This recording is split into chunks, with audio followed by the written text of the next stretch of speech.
जमीन की वकालत नहीं चलती साहब, जब फैसले आसमान से उतरते हैं। किसी के चेहरे का मजाक उड़ाने से पहले सोच लें कि आप तस्वीर में नहीं, मुसव्विर की कारीगरी में नुक्स निकाल रहे हैं। एहसासात मर जाएं तो कोई नहीं रोता, हालांकि ये इंसान के मरने से कहीं ज्यादा अहम मामला है।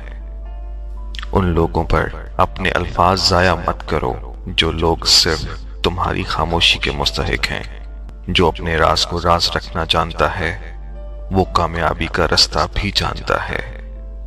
अपने खिलाफ बातें खामोशी से सुनता हूं, जवाब देने का हक वक्त को दे रखा है।